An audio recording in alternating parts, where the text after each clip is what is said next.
बोलिए भारत माता की, भारत माता की। वंदे वंदे वंदे। हमारा सभी शिक्षा परिवार, गुरुजन और यहाँ मेरे अपने स्कूल में मैं भी यही पढ़ा हूं, तो मॉडर्न स्कूल में और पूरे प्रदेश में आज मुझे सुन रहे मेरे प्रिय बेटा बेटियों, भांजे भांजियों, आप सबको शुभकामनाएं और आशीर्वाद। झंडा ऊंचा रहे हमारा, विजयी जिसकी शान न जाने पाए, चाहे जान भले ही जाए। ये केवल गीत नहीं, ये आजादी की लड़ाई का मंत्र था। मेरे प्रिय बेटा बेटियों, हम सब जानते हैं, लेकिन एक बार मैं संक्षेप में आपको बताना चाहता हूं।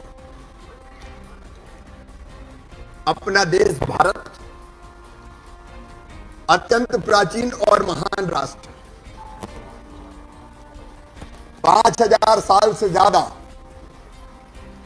ज्ञात इतिहास है हमारा। जब दुनिया के विकसित देशों में, चाहे यूएस हो, अमेरिका हो या बाकी देश, जब सभ्यता के सूर्य का उदय नहीं हुआ था, तब हमारे देश में वेदों की ऋचाएं रच दी गई थी। दुनिया को ज्ञान का प्रकाश दिया भारत ने। तक्षशिला और नालंदा जैसे विश्वविद्यालय हमारे यहां थे, जहां पढ़ने दुनिया के कई देशों के विद्यार्थी आया करते थे। एक नहीं अनेकों विदेशी यात्रियों ने लिखा है। भारत के ग्रंथ कई दुनिया के कई देशों में गए। हम राज्यों में अलग अलग उस समय बट्टे होते थे, लेकिन सांस्कृतिक रूप से भारत एक था। गौरवशाली इतिहास है हमारा, जिस पे हमें गर्व है। मेरे प्रिय बेटा बेटियों, ये देश है जिसने हजारों साल पहले कहा, एकम सद विप्रा बहुधा वदंती। सत्य एक है, विद्वान इसको अलग अलग तरीकों से कहते हैं। यह हमारा देश है। संयुक्त राष्ट्र संघ का उदय हुआ सेकेंड वर्ल्ड वॉर के बाद, द्वितीय विश्व युद्ध के बाद, लेकिन भारत ने हजारों साल पहले कह दिया था, अयम निजम परा व्यक्ति गाना लघुचेत साम उदार चरिता नाम तो वसुदैव कुटुंबकम। ये मेरा ही, ये तेरा है।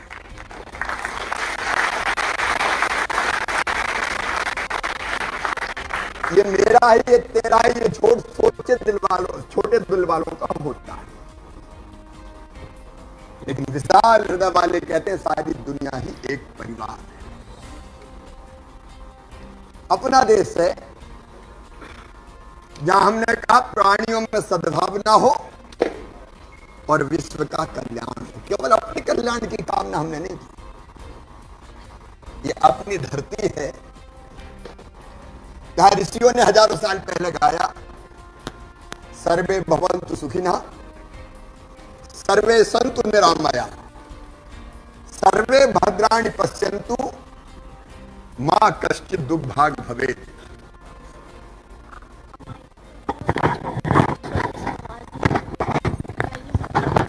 थैंक यू बेटी।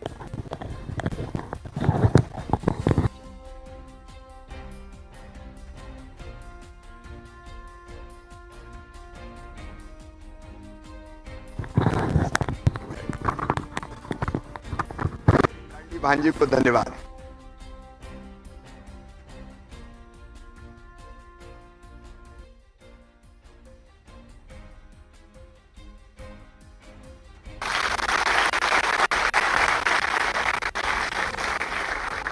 सर्वे भवन्तु सुखिनः, सर्वे सन्तु निरामया, सर्वे भद्राणि पश्यन्तु मा कश्चित् दुर्भाग् भवेत्।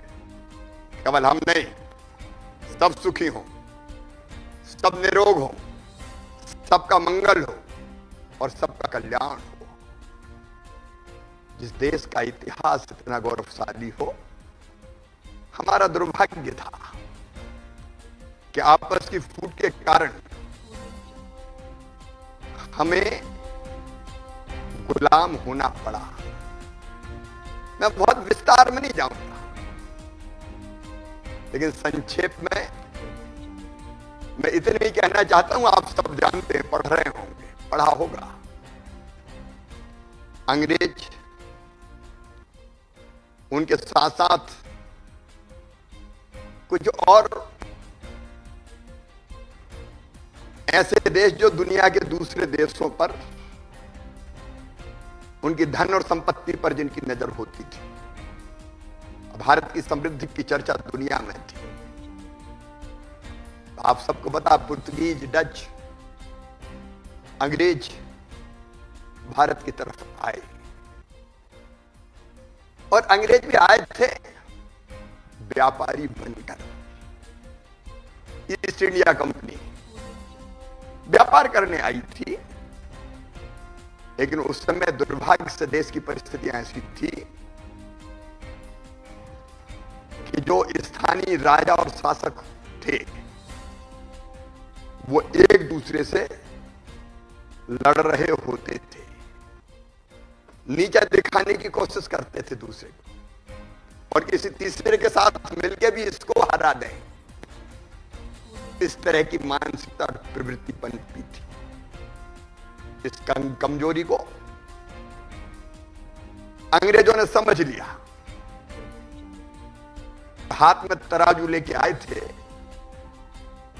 बाद में 1857, पूछना चाहता हूं बेटा बेटियों, पहला स्वतंत्रता संग्राम कब प्रारंभ हुआ? बताओ, बताइए। 1857, 1857 में। और शुरू किया किसने शुरू किया? अमर क्रांतिकारी मंगल पांडे ने। चमक उठी सन 57 में, वो तलवार पुरानी थी, बूढ़े भारत में भी आई, फिर से नई जवानी थी। पूरा देश के अलग अलग क्रांतिकारी इकट्ठा होने लगे। हमने नाम सुना है और हमने पढ़ा है, नाना साहब पेशवा, तात्या टोपे, महारानी लक्ष्मीबाई, बहादुर शाह जफर, अमर शहीद कुंवर सिंह, एक नहीं अनेकों क्रांतिकारियों ने, राजाओं ने। उस समय रानी झांसी ने कह दिया था, रक्त की अंतिम बूंद दे दूंगी लेकिन अपनी झांसी नहीं दूंगी। एक संकल्प, अंग्रेजों को खदेड़ दो। ये जरूर है कि तय समय से पहले ही क्रांति की ज्वालाएं धधक उठी, इसलिए योजना शायद पूरी नहीं बन पाई। और केवल देश में नहीं, महारानी लक्ष्मीबाई तो झांसी से लड़ी, अभी उम्र कुल 23 की थी, मनुज नहीं अवतारी थी, हमको जीवित करने आई, बन स्वतंत्रता नारी थी, दिखा गई पद सिखा गई, जो हमको सीख सिखानी थी। खूब लड़ी मर्दानी वो तो एक नहीं अनेकों गाथा है।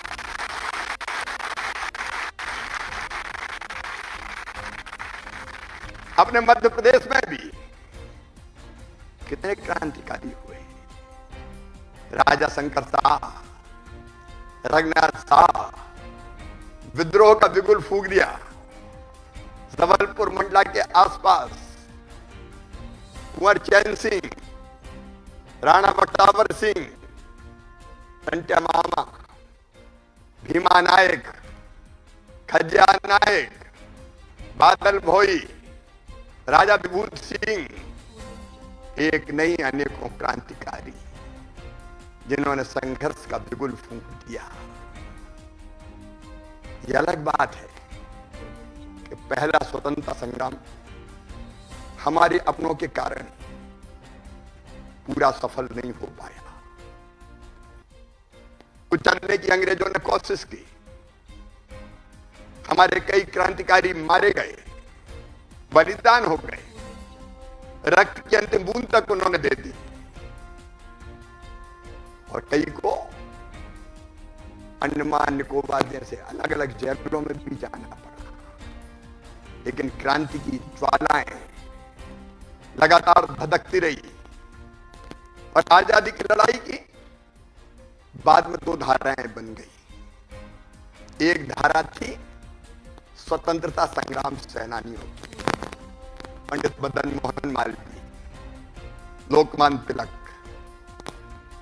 विपिन चंद्र पाल, लाला लाजपत राय और बाद में आए दक्षिण अफ्रीका में अन्याय और शोषण के खिलाफ लड़के, रंग भेद की नीति के खिलाफ संघर्ष चला के और विजयी होके महात्मा गांधी।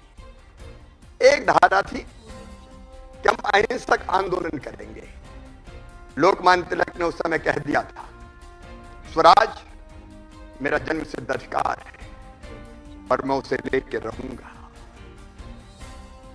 एक तरफ अहिंसक आंदोलन, लेकिन दूसरी तरफ ऐसे क्रांतिकारी भी थे जिन्होंने ये माना कि अंग्रेज केवल हाथ जोड़ने से भारत छोड़ के नहीं जाएंगे, अगर इनको यहां से खदेड़ना है तो अस्त्र उठाने पड़ेंगे, शस्त्र उठाने पड़ेंगे। एक नहीं अनेकों क्रांतिकारी हुए। मैं बहुत लंबे गहराई में नहीं जाऊंगा, लेकिन हमें कई उदाहरण मिलते हैं।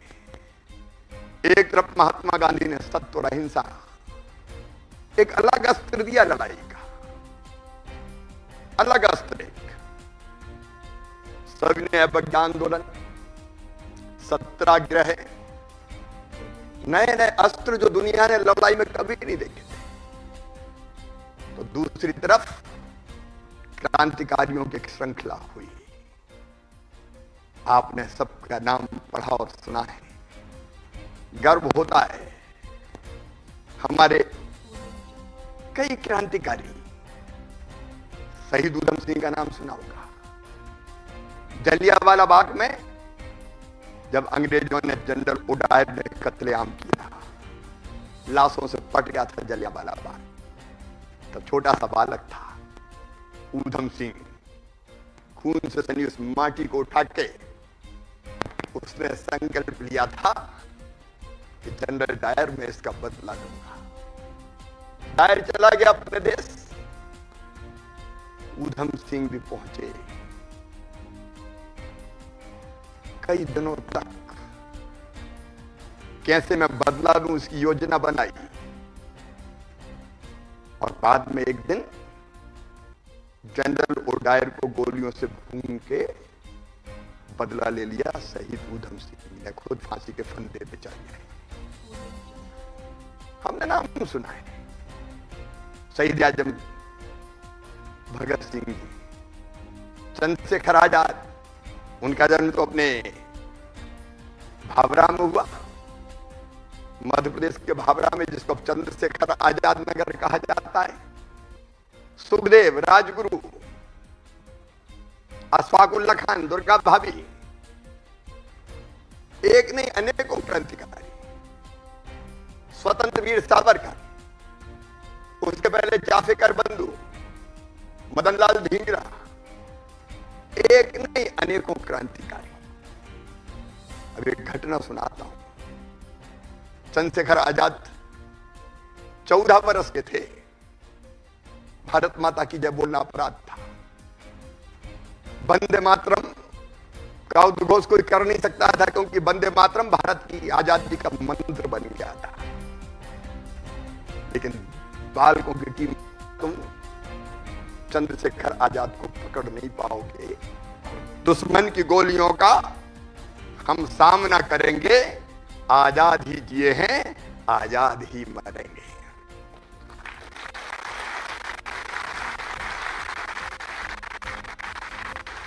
और हम जानते हैं, जब एल्फ्रेड पार्क में इलाहाबाद में अपनों की गद्दारी के कारण जब वो घिर गए, तो अनेकों अंग्रेजी सिपाहियों को मारा उन्होंने। लड़ते रहे, लेकिन जब उनकी मौजर पिस्तौल में अंतिम गोली शेष बची, उसको दमतुल बुखारा कहते थे अपनी पिस्तौल को, जब अंतिम गोली बची तो भारत की माटी को उठा के उन्होंने कहा, मां मुझे माफ कर देना, मैं तेरी इतनी ही सेवा कर सका। और अपनी कनपट्टी से नली लगा के ट्रिगर दबा दिया। जीते जी दोबारा चंद्रशेखर आजाद को अंग्रेज पकड़ नहीं पाए। पंडित राम प्रसाद बिस्मिल अपने मध्य प्रदेश के थे, मुरैना जिले के अच्छे कवि भी थे। तुमने सुना होगा सरफरोशी की तमन्ना, अब हमारे देखना है जोर कितना, उन्हीं ने लिखा था। बख्ता निदय बता देंगे तुझे आसमां, हम अभी से क्या बताएं क्या हमारे दिल में है। कई बार लिखते थे वो, हम भी आराम उठा सकते थे घर पर रहकर, हमें भी मां बापों ने पाला था बड़े दुख सहकर, लेकिन अपने कैरियर की, घर की, परिवार की, माता की, पिता की चिंता नहीं की। भारत माता की सेवा में अपनी जिंदगी कुर्बान कर दी। शहीद आजम सरदार भगत सिंह चाहते तो भाग सकते थे। सैंडर्स वध जैसे, काकोरी कांड जैसे जो कई घटनाएं वो इतिहास में दर्ज है, लेकिन भागे नहीं। असेंबली में बम फोड़ा, गिरफ्तार हुए और अपने तर्कों से अदालत में भी उन्होंने पूरे देश में आजादी के लिए ऐसी भावनाएं प्रज्वलित कर दी कि अंग्रेजों का टिकना मुश्किल हो गया। कहते हैं उनके क्रांतिकारी साथियों में से जेल में उनसे मिलने गए और कहा कि हमने आपको यहां से छुड़ाने की पूरी योजना बना ली। भगत सिंह जी का चेहरा गुस्से से तमतमा गया और उन्होंने कहा, क्या भगत सिंह को कायर समझते हो? साथी बोले, भगत सिंह कायर कैसे हो सकते हैं? लेकिन फांसी के बाद अगर भगत सिंह नहीं रहे तो आंदोलन की आजादी का नेतृत्व कौन करेगा? उत्तर था, फांसी लगने से एक भगत सिंह तो मर जाएगा, लेकिन उसके रक्त की धार से हजारों भगत सिंह पैदा हो जाएंगे, जो तब तक लड़ेंगे जब तक कि भारत माता स्वतंत्र ना हो जाए, ये देश आजाद ना हो। और फिर आए नेताजी सुभाष चंद्र बोस। पहले महात्मा गांधी के साथ आंदोलन के हिस्सा थे, लेकिन उनको भरोसा हो गया, मेरे बेटा बेटियों, अपने जबलपुर में हरिपुर कांग्रेस हुई, उसमें नेताजी सुभाष चंद्र बोस कांग्रेस के अध्यक्ष चुने गए। उस समय कांग्रेस कोई राजनीतिक दल नहीं था, स्वतंत्रता के आंदोलन का एक प्लेटफॉर्म था। जिसको लड़ना होता था वो कांग्रेस के माध्यम से उस समय लड़ता था, क्रांतिकारी धारा अलग थी। लेकिन बाद में असहमति के कारण इस्तीफा दे गया और फिर अंग्रेज इतना डरते थे, नजरबंद किया था। तो आंखों में धूल झोंक के निकल गए हमारे नेताजी सुभाष चंद्र बोस, और उद्घोष उन्होंने किया, तुम मुझे खून दो, मैं तुम्हें आजादी दूंगा। और आप कल्पना करते हैं, भारत के बाहर विदेशों में, जर्मनी और जापान में एक सेना खड़ी कर दी। उस सेना का नाम था, जोर से बोलो, आजाद हिंद फौज खड़ी कर दी।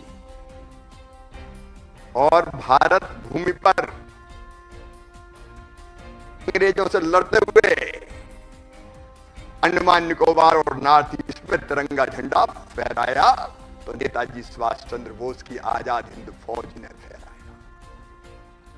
लड़ाई चलती रही, लड़ाई चलती रही। द्वितीय विश्व युद्ध प्रारंभ हो गया।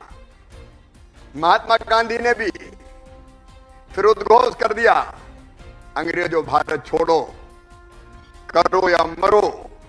पूरा देश निकल पड़ा और अंग्रेज घबरा गए कि अब भारत में टिकना मुश्किल है।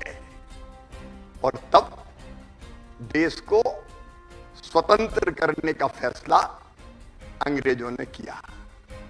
लेकिन मेरे बेटा बेटियों, इस स्वतंत्रता की लड़ाई में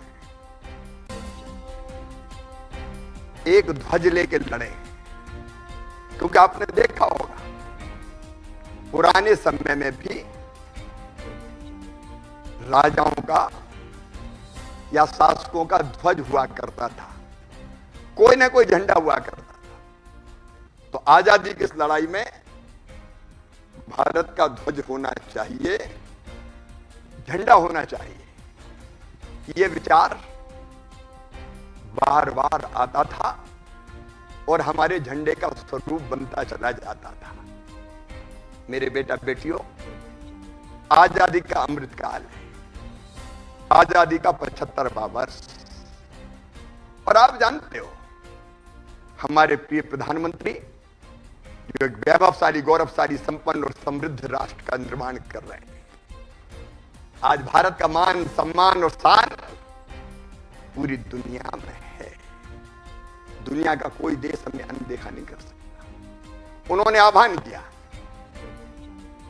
कि भारत की स्वतंत्रता के 75वें वर्ष को उत्साहपूर्वक मनाएंगे, और सबको आह्वान किया कि हम हर घर तिरंगा फहराएंगे, हर घर तिरंगा। तो आओ मेरे बेटे बेटियों, हमारा राष्ट्र ध्वज, भारत के गौरव का प्रतीक, ये तिरंगा हमारा राष्ट्रीय ध्वज कैसे बना, आओ जरा इसके इतिहास को देखते हैं, क्योंकि हमको ध्वज फहराना है। आप सब जानते हैं कि लड़ाई में, आजादी की, अलग अलग समय पर हमारे ध्वज का निर्माण हुआ। 1905 में मार्गरेट नोबल, भगिनी निवेदिता, स्वामी विवेकानंद जी का नाम सबने सुना है। स्वामी विवेकानंद ऐसे योद्धा संत थे कि दुनिया भर में उन्होंने भारतीय ज्ञान की धूम मचा दी थी। उन्हीं से प्रेरित होकर हमारी बहन मार्गरेट नोबल, जिनको बाद में उन्होंने नाम दिया सिस्टर निवेदिता, वो भारत आई और भारतीयों की सेवा में लग गई। सबसे पहले बेटा बेटियों, जो आप सामने देख रहे हैं, सबसे पहले पीले और हरे रंग की 3 पट्टियां थी, जिनके बीच में वंदे मातरम लिखा हुआ था। मतलब वंदे मातरम शुरू से ही भारत की आजादी का मंत्र था। और आप ऊपर देखेंगे 8 कमल बने हुए थे, नीचे सूरज और चंद्रमा। ये हमारा राष्ट्र ध्वज का विकसित होता हुआ स्वरूप था 1907 में। इसके बाद अगर देखेंगे तो फिर हम तीसरे स्वरूप की तरफ राष्ट्रध्वज के बढ़ते हैं। और यह तीसरा स्वरूप 1907 में मैडम भीकाजी कामा, मैडम भीकाजी कामा, ये सुप्रसिद्ध स्वतंत्रता संग्राम सेनानी थी, क्रांतिकारी थी। भारत से उनको निर्वासित किया गया था, लेकिन जर्मनी में भी उन्होंने जर्मनी में सोशलिस्ट कांग्रेस बना और सोशलिस्ट कांग्रेस के अधिवेशन में उन्होंने ये ध्वज फहराया था। विदेशी भूमि पर फहराया जाने वाला ये पहला भारतीय ध्वज था। इसे भारत के स्वतंत्रता का ध्वज का नाम दिया गया। और यहां भी आप देखेंगे, हम ऊपर देखेंगे कमल, वंदे मातरम और सूरज और चंद्रमा, ये इसका स्वरूप था। तिरंगे का स्वरूप धीरे धीरे बदलता हुआ चला गया। उसके बाद फिर 1917 आया। 1917 में एक आंदोलन उस समय चल रहा था, Lokmanya Tilak, madam Annie Besant थी विदेशी, लेकिन भारत की भक्त थी। भारत का ज्ञान, भारत के विज्ञान, भारत का अध्यात्म वो उनके रग रग में रचा बसा था। लोकमान्य तिलक ने उस समय भारत में स्वशासन की स्थापना के उद्देश्य से एक होम रूल आंदोलन चल रहा था। होम रूल का मतलब ब्रिटिश गवर्नमेंट के अंतर्गत ही एक स्वशासन का अधिकार और अधिक अधिकार ये भारत को मिले। तो होम रूल आंदोलन, उसके प्रमुख भाग के रूप में एक नया झंडा अपनाया गया। आप देखेंगे इसमें आपको 5 लाल और 4 हरी आड़ी धारियां दिखेंगी। ऊपर आप यूनियन जैक को भी देखेंगे, क्योंकि उस समय वो ब्रिटिश साम्राज्य के अंतर्गत ही उन्होंने कल्पना की थी कि हमको स्वशासन के और अधिक अधिकार दिए जाएं।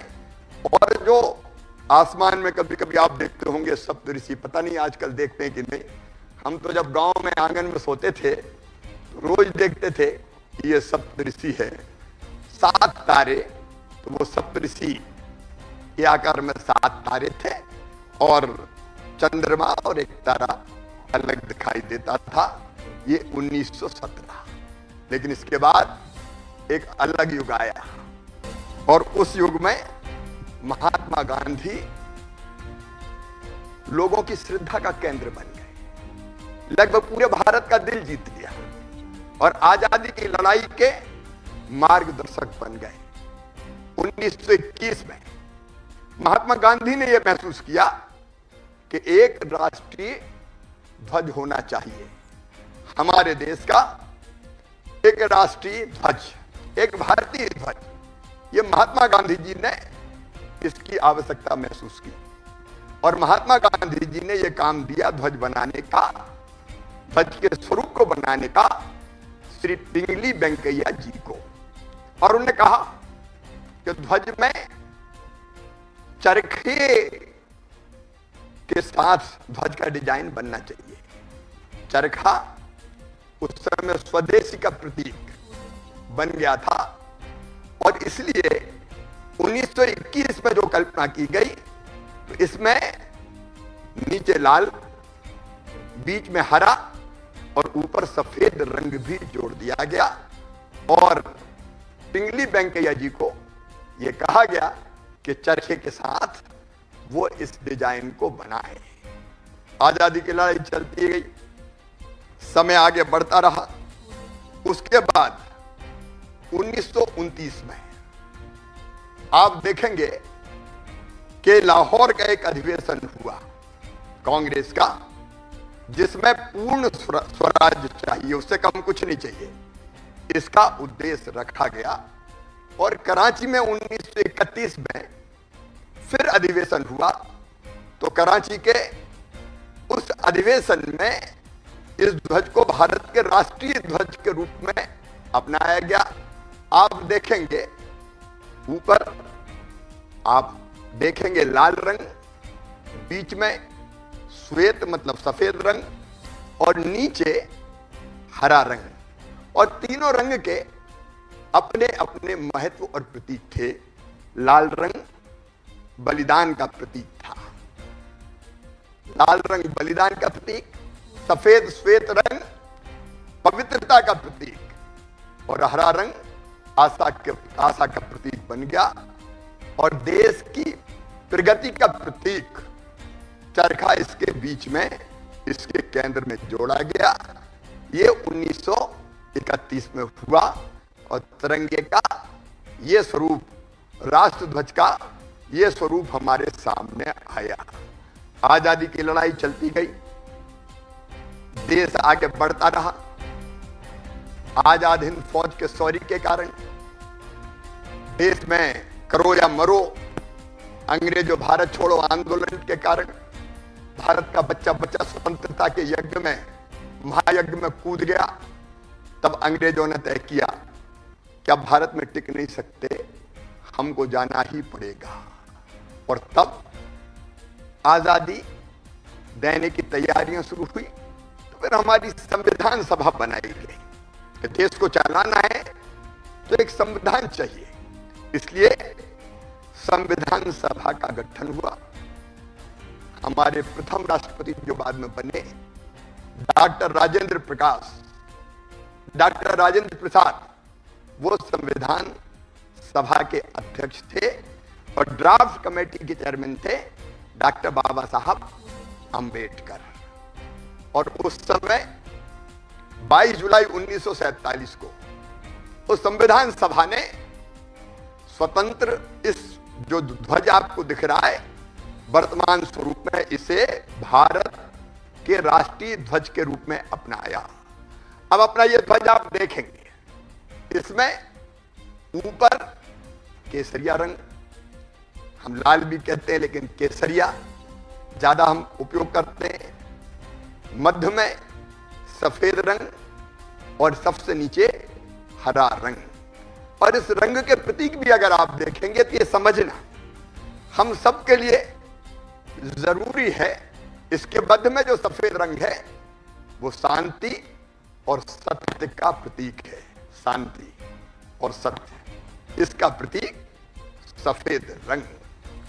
और इसके सबसे नीचे जो हरा रंग है वो हमारी भूमि की उर्वरता, हरियाली, विकास और सुविधा का प्रतीक है। शुभता उसको प्रदर्शित करता है।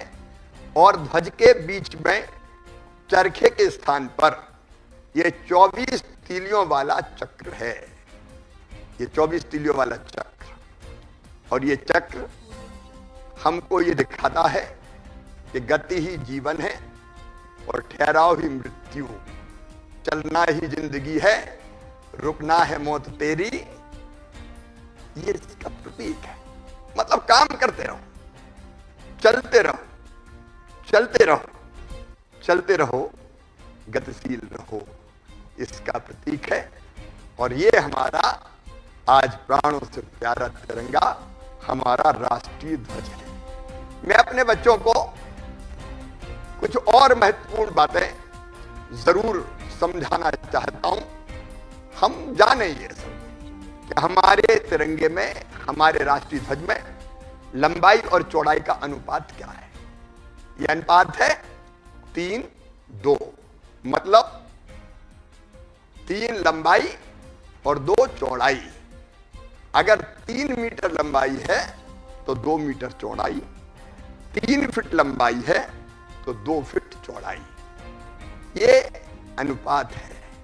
और बाकी आपने अभी देखी है, तीनों रंग और केंद्र में 24 धारियों के साथ एक गहरा नीले रंग का चक्र।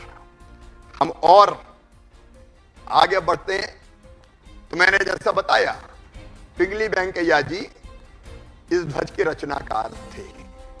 उनका जन्म 2 अगस्त 1876 को वर्तमान आंध्र प्रदेश के मछली पट्टनम के निकट भाटला पेन्नुमारू नामक गांव में हुआ था। पिताजी का नाम हनुमंता रायडू और माता का नाम वेंकट रत्नम्मा था। और महात्मा गांधी से उनको आजादी की लड़ाई की प्रेरणा मिली थी, वो इसके रचनाकार है। और भारत के स्वतंत्रता संग्राम में भी उनका अतुलनीय योगदान रहा। मैं आज उनको श्रद्धा सहित प्रणाम करता हूं, श्रद्धा सहित प्रणाम करता हूं। कुछ बातें और जानना जरूरी है। पहले हमारा राष्ट्रीय ध्वज, उसमें यह प्रावधान था ध्वज संहिता में कि केवल हाथ से कता हुआ और हाथ से बनाए गए खादी का ही राष्ट्रीय ध्वज होगा। लेकिन अब इसमें संशोधन कर दिया गया है और संशोधन करके यह तय कर दिया गया है कि खादी के अलावा, खादी का तो है ही, लेकिन खादी के अलावा ये मशीन से भी निर्मित किया जा सकता है। और केवल खादी नहीं, सूती, पॉलिएस्टर, ऊनी और सिल्क, इसका भी हमारा राष्ट्रीय ध्वज बनाया जा सकता है। तो इस तरह के कपड़े से भी और मशीनों से भी अब राष्ट्रीय ध्वज बनाया जा सकेगा।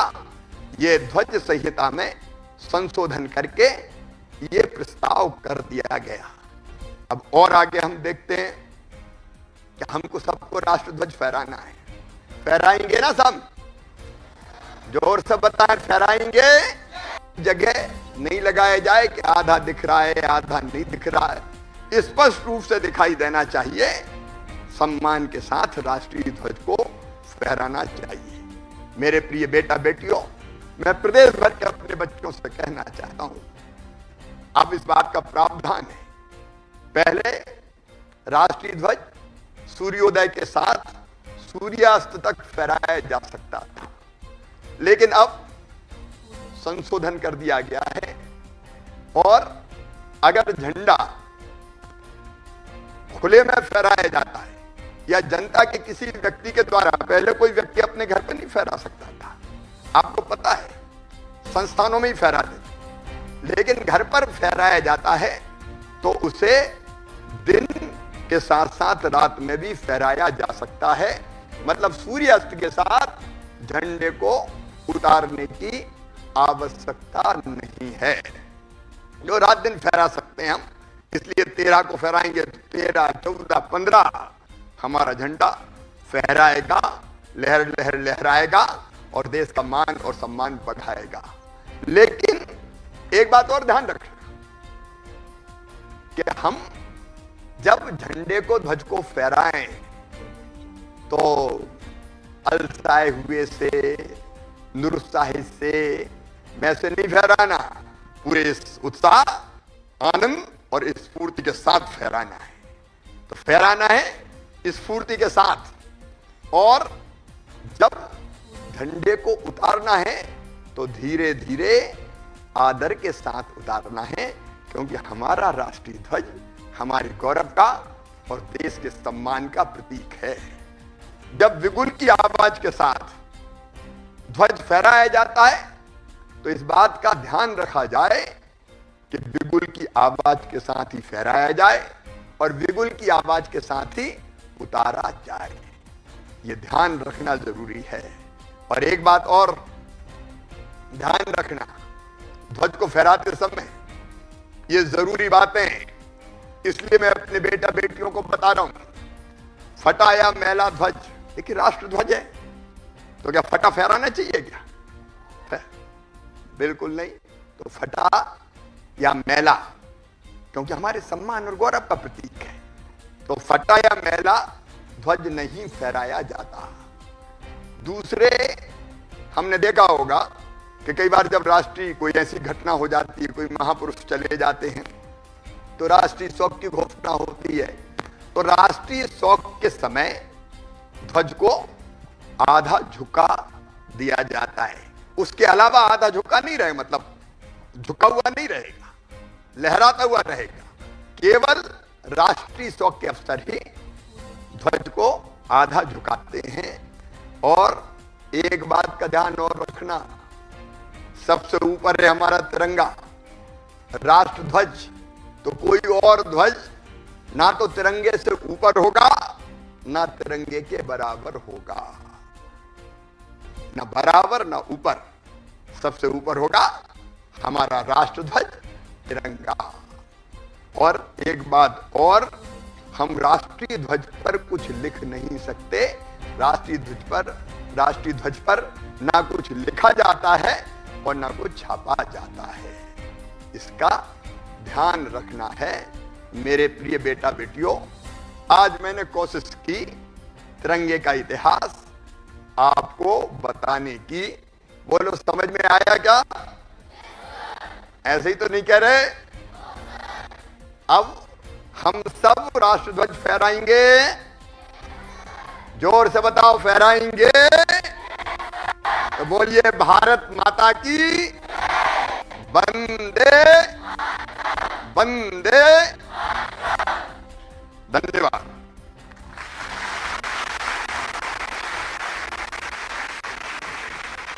लीजिए। हमारे कुछ साथी माननीय मुख्यमंत्री जी से अपनी जिज्ञासाओं का समाधान चाहते हैं।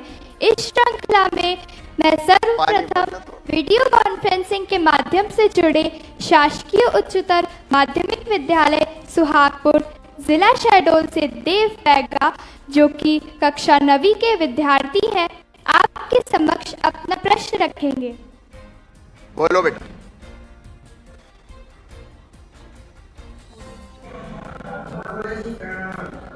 मेरा नाम देव बैगा, मैं शासकीय बालक हाई स्कूल सुहागपुर जिला शहडोल में कक्षा 9 में पढ़ता हूँ। आपसे मेरा एक प्रश्न है। जैसा कि हम सभी प्रतिवर्ष स्वतंत्रता दिन मनाते हैं, किंतु 1 या 2 दिन बाद हम सभी अपने दैनिक जीवन में व्यस्त हो जाते हैं। इस वर्ष आज़ादी के अमृत महोत्सव का उत्साह बहुत ही अलग है। मेरा आपसे यह प्रश्न है कि हम अपने दैनिक जीवन की गतिविधियों में क्या बदलाव करें कि हमारा यह उत्साह एक दिन नहीं बल्कि पूर्ण वर्ष कायम रहे।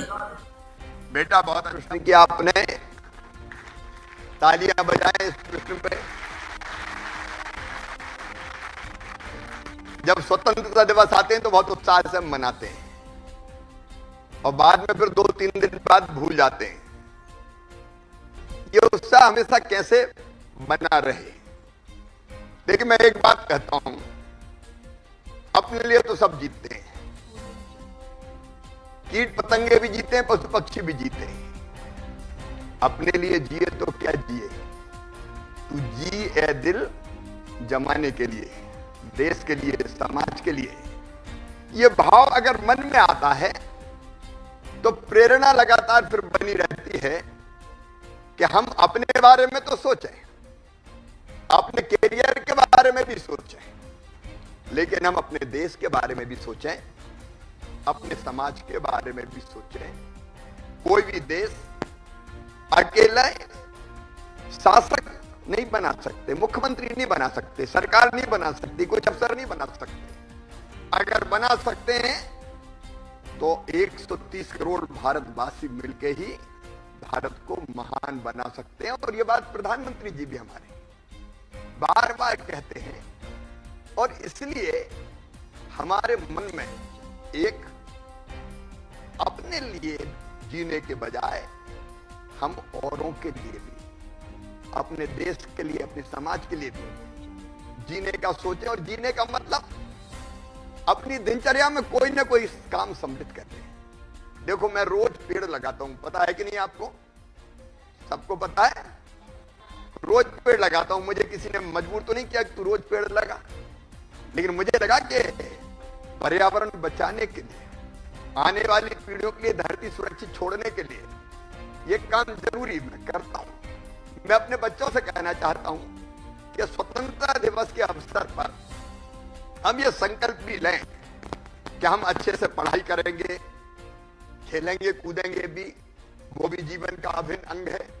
और मैं खेलों को तो केवल मेडल के लिए नहीं, हम स्वास्थ्य और आनंद के लिए खेलें, तो खेल का लोक व्यापीकरण भी करने में आपके साथ कोई कसर नहीं छोड़ूंगा। लेकिन इसके अलावा हम कोई न कोई एक काम तय करें, कोई पर्यावरण से संबंधित तय करें, कोई शिक्षा देने का काम छोटी मोटी वो शुरू करें। अब मैं एक दिन आंगनबाड़ी में हमारे बच्चे हैं कई जिनके पास खिलौने नहीं होते, तो मुझे लगा कि सरकार तो करती, समाज का भी इसमें सहयोग लेना चाहिए। तो हाथ ठेला लेके निकल गया खिलौना इकट्ठा करने, तो निकला हाथ ठेला लेके और लोगों ने 40, इंदौर में तो 40 ट्रक खिलौने दे दिए, तो मन आनंद से भर गया। तो कोई ना कोई ये काम ऐसा जरूर सोचे जो हम केवल अपने लिए नहीं करेंगे, हम अपने बाकी समाज के लोगों के लिए भी करेंगे। तो मुझे लगता है ये उत्साह से लगातार बना रहेगा और हमको प्रेरणा देता रहेगा। और एक आजादी की लड़ाई इतनी लंबी थी कि सब घटना सुनाए जाना संभव नहीं था 1 घंटे में, जितनी देर भी मैं बोला। लेकिन हम उन अमर क्रांतिकारियों के बलिदान को याद रखें।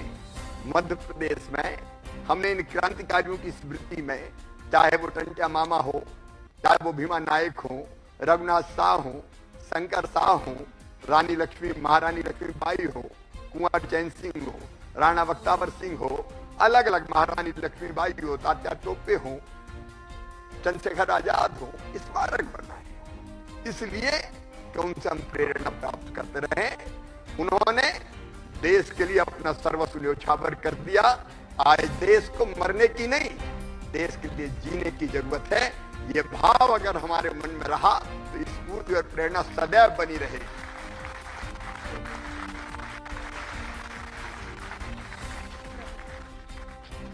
शासकीय कन्या उच्चतर माध्यमिक विद्यालय ग्राम बाया, रेहटी, जिला सीहोर से कक्षा 12वीं की छात्रा सलोनी सोनी वीडियो कॉन्फ्रेंसिंग के माध्यम से आपके समक्ष अपना प्रश्न रखेंगी।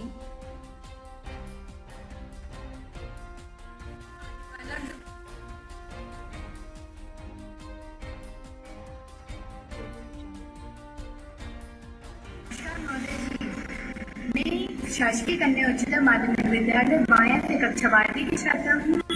मेरा आपसे एक ही प्रश्न है कि आपके राजनीतिक जीवन की शुरुआत विद्यालयीन समय से ही शुरू हुई थी। उस समय की ऐसी घटना जिसने आपको देश सेवा की ओर अग्रसर किया हो या आकर्षित किया हो, कृपया हमें भी बताएं। सलोनी बेटी, मैं गांव में पैदा हुआ और गांव के सरकारी स्कूल में पढ़ा। प्राथमिक शाला थी गांव में, और उस जमाने में बैठने के लिए घर से ही अपना, हम फट्टी कहते थे, वो ले जानी पड़ती थी। बस्ता लटकाते थे और सबसे पहले जाके गुरुजी के चरणों में सिर रख के कहते थे प्रणाम गुरुजी। तो गुरु का हम लोग सम्मान करते थे। तो अच्छे संस्कार अगर मिले तो वहां से मिले। हमें हमारे जो शिक्षक थे, गुरुजी थे रतन चंद जैन जी, वो हर शनिवार को बाल सभा होती थी।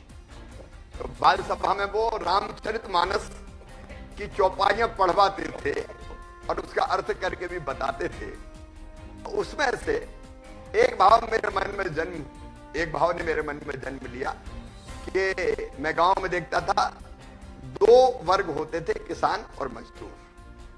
किसान के खेत में मजदूर मजदूरी करते थे। उस समय पढ़ाई का इतना प्रचलन नहीं था। मैं 63 साल का हो गया हूं, तो आप कल्पना कर लो कि कितने वर्ष पहले की मैं बात कर रहा हूं। जब मैं 5वीं, 4थी 5वीं पढ़ता था तब की मैं बात कर रहा हूं। बाद में मैं 7वीं में आया तो मेरे मन में एक पीड़ा होती थी कि बाकी बच्चे स्कूल नहीं जाते, इनको तो सवेरे से आना पड़ता है मजदूरी पे, और अपने गाय बैल भैंस लेके उनको चराने जंगल में जाना पड़ता है। तो मुझे ये लगता था कि इनको भी पढ़ने का मौका मिलना चाहिए, कुछ ना कुछ होना चाहिए।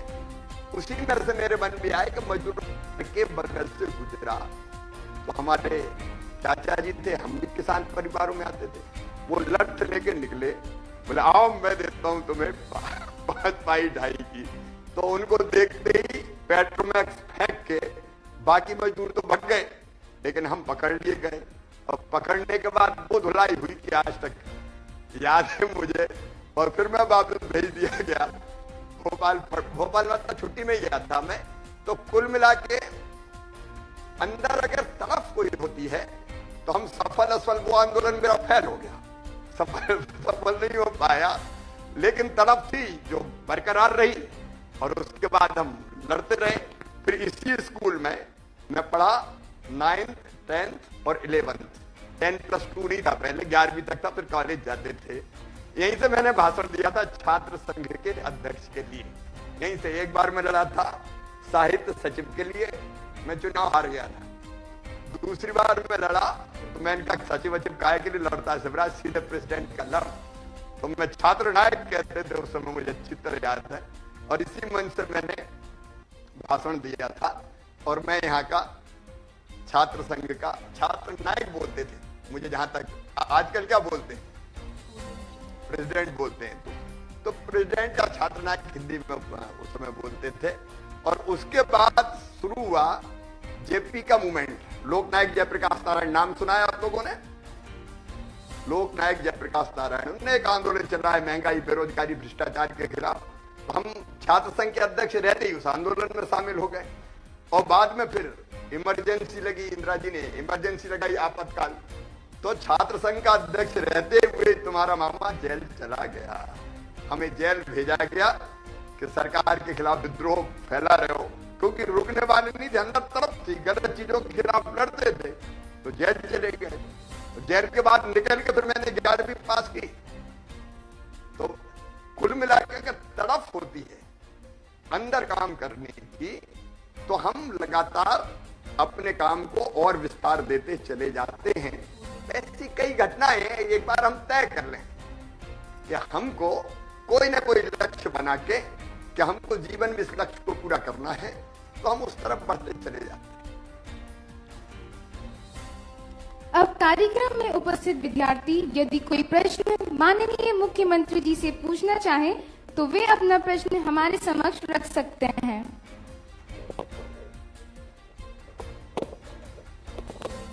नमस्कार सर, मेरा नाम अनुज परमार है। मैं मॉडल हायर सेकेंडरी स्कूल की कक्षा 11वीं का छात्र हूँ। मेरा आपसे यह प्रश्न है कि विद्यालयीन जीवन के दौरान स्वतंत्रता दिवस की कोई ऐसी सुनहरी स्मृति जो आपके मन में हो तो कृपया हमसे साझा करें। धन्यवाद। बेटा, कई स्मृतियां हैं, लेकिन उस समय जब हम विद्यार्थी थे तो बहुत उत्साह के साथ स्वतंत्रता दिवस मनाया जाता था। जैत की घटना है मेरे गांव की। हम लोग उस समय पूरे गांव में प्रभात फेरी निकालते थे, ध्वज फहराते थे और फिर गीत गाते हुए, जिसमें से एक प्रमुख गीत यही होता था, झंडा ऊंचा रहे हमारा, विजयी विश्व तिरंगा प्यारा। और जब हम निकलते थे तो हर घर के द्वार पर, द्वार घर से निकल के हमको प्रत्येक परिवार से प्रसाद मिलता था। मतलब कोई गुड़ देता था, कोई मूंगफली के दाने देता था, कोई चने देता था। वो प्रसाद पूरा इकट्ठा होता था और गांव वाले भी उत्साह से साथ चल देते थे। स्वतंत्रता दिवस पे कुछ लोग नहीं, पूरा गांव का गांव निकल पड़ता था, जिसमें माताएं बहनें भी शामिल थी। और फिर हम घूम के स्कूल वापस आते थे। स्वतंत्रता दिवस के महत्व पे बात होती थी और हर घर से इकट्ठा किया हुआ प्रसाद फिर मिलके बांटते थे और खाते थे। पूरे गांव में उत्साहपूर्ण वातावरण रहता था। और फिर कुछ प्रस्तुतियां भी, गीत वगैरह जो होते थे, हमारे विद्यार्थी वही गाते थे। और सचमुच में एक उत्सव का रूप कई बार हम देखते हैं कि जितना उत्साह दिखना चाहिए कई बार राष्ट्रीय पर्वों पर नहीं दिखता। अब इस बार आजादी का 75वां वर्ष है, प्रधानमंत्री जी ने आह्वान किया है तो अलग रंग दिखाई दे रहा है, लेकिन हमेशा ये उत्साह बना रहना चाहिए। उस समय तो पूरा का पूरा गांव निकल पड़ता।